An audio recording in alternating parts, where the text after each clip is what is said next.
Welcome to FX Options University, recorded live at the International Securities Exchange, the world's largest equity options exchange. Join the industry's top trading professionals as they provide insight and strategies for trading in the currency markets using FX options. FX options are a low-risk alternative to hedging currency moves in any market condition. Now, the reason I did it the way I did it is because what we want to avoid, as you saw in the profit and loss chart on the previous slide, is we want to avoid that zone between the top of the orange zone and this single orange line, that black area. That's where we don't want to be. Well, we can see that actually we're in that zone right now, right? This index was at 62.68 when I did this snapshot. Our break-evens are at 61.45 and 64.55. We're right in the middle of that, or pretty darn close to the middle. So that means if this thing goes nowhere, this trade is not going to make money. So I've got to have a bearish move in order to be profitable on this trade. It's got to drop from its current level of 62.68 to at least the top of the break-even, or to below the top break-even, I'm sorry, below the bottom break-even line of 61.45, and get into that orange zone in order for me to make money. And ideally, that's where I want to be. And anything in that big orange zone or below is going to be profitable. And in fact, the lower it goes, the better. So I'm relatively bearish here. Or if I'm completely wrong on this, and this thing rallies all the way up to where it goes above the upper max gain line, which is 65, and that's illustrated by the yellow line, then I'll get my consolation prize and I get paid 45 cents. So even though we are on a slide, and you can see by this chart that it's been moving lower for the last couple of weeks, if it gets back to where it's been in May and June and July, I'm going to be completely wrong, and I'm going to walk away with a small credit. It's not the end of the world. We can try again. But now if I want to be a little bit more aggressive, because I really believe this thing's going to drop a lot further, then I can put on a ratio back spread that targets a lower zone. So in this example, I've just simply lowered my strike prices. I buy 20 of the 61 puts. I sell 10 of the 63s. This one's done for about the same price, a net credit of 50 cents. You can see that the lower break even is at 59.50, which is the very bottom of the green zone, which is the very extreme bottom of the chart. And the upper break even is 62.50, which is the green line. The part that I want to avoid is the zone between the top of the green zone and the green line, which happens to include that big orange zone, but that's just left over from the previous example. So it's that whole range between that 62.50 and 59.50 zone. So you can see that if my lower break-even zone, if my lower profit zone doesn't start until I get down to the top of that green zone, which is at 59.50, this index has to go quite a bit lower in order for me to hit my profit zone. I've got to drop all the way from 62.68 down to 59.50 in order to make money. And anything below that's great, because that's where I'm making big money. And the lower it gets, the better. Whereas in the previous example, you can see that I only had to drop from 62.68 all the way down to 61.45. This one's going to require a couple of more points, almost 2 full points further downside movement in order to hit that max profit zone. So your goal here is to target this specific area where you think this is going to go. Now that might sound hard to do, but you don't have to be exactly right. Remember, you just got to get in that zone somewhere. Now if I'm completely wrong on this one, which is kind of interesting, where's my maximum profit to the upside for the consolation price? It occurs when both of these options expire worthless. In this example, that's going to be above 63, where both puts expire. Well, it doesn't have to go a whole lot higher in order for me to have that happen. Only about, 32 cents?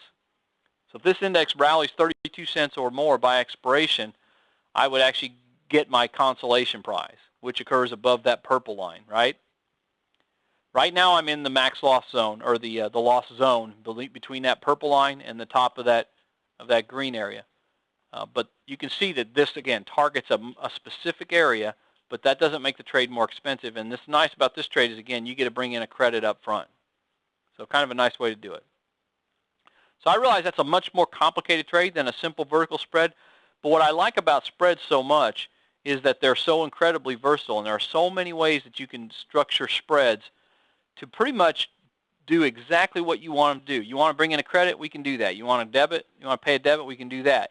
You want to have a profit when it goes up, when it goes down, when it lands in a certain zone, when it goes up or down, or when it just falls in between two levels. There are always a way that you can structure a spread of some sort to target exactly what it is you're trying to accomplish. It may not always be that easy to do, but it's actually, it can always be done, pretty much. All right, and with that, I think I finished up a few minutes early, but we'll go ahead and take any questions that you have right now on these strategies, or if you want to ask me anything else, I'll be happy to try to answer those as well.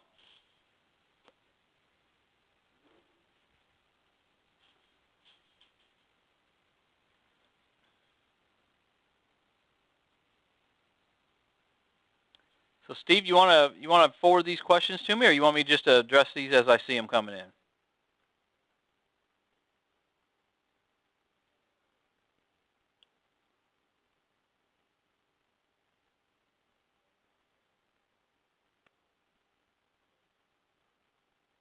So one of the questions I see here is, can the probability of gain or loss be quantified?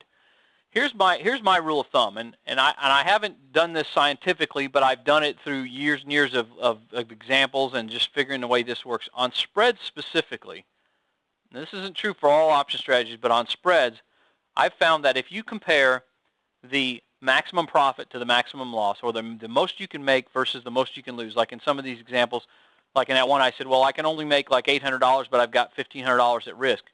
I have found that if you compare the ratio of the max gain to the max loss, that's the inverse of the probability of making money versus the probability of losing money. So let me give you a simple generic example. If I put on a spread that has a maximum gain of $500 and a maximum loss of $2,000, that means that I can lose 4 times as much as I can gain. What that tells me is that there's a 4 times greater likelihood of making money than there is of losing money.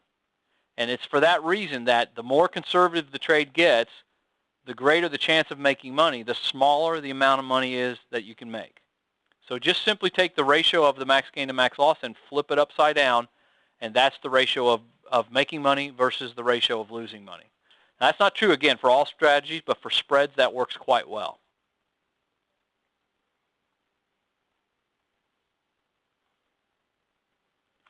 So the question of how can you use a spread like this for a spot position? Well, I think Steve talked about this a little bit before we got started, and that is that if you trade spot currencies, and you may have a position in a spot currency, you can use these strategies to hedge a long dollar position. The only thing you have to be aware of is the margin requirements, right? You can't actually write a covered call against a spot position. So if you put on a spread, you're going to be subject to whatever the margin requirements are for the spread. Now, in your net aggregate of all your positions in your account, or even in multiple accounts, the total risk to you may be a whole lot less than that margin requirement. But from the perspective of your broker that allows you to trade these options, like if you're at Schwab, we don't have the ability to see that spot currency position, and we aren't allowed to use it as underlying collateral for the position. So if it's a simple spread, well, you'll be subject to whatever the spread requirements are. If it's a ratio spread, like in the first couple of ratio spread examples I gave you, where part of the spread position is naked, we have to hold you subject to the naked option margin requirements. That's industry regulations. So from your perspective, the only downside is you got to tie up capital. That's it. Your risk might not be nearly as high as the capital requirement would dictate, and so from your perspective, you're hedged, but you're going to have to tie up capital in the meantime in order to carry those positions. Thank you for participating in this week's session. Please join us again next week. Get trading ideas, exchange rates, webinars, news, and commentary. Visit www.fxoptions.com. ISE FX Options can be easily traded through all options-enabled brokerage accounts. These exchange-listed securities are cash-settled in U.S. dollars and have a European-style exercise.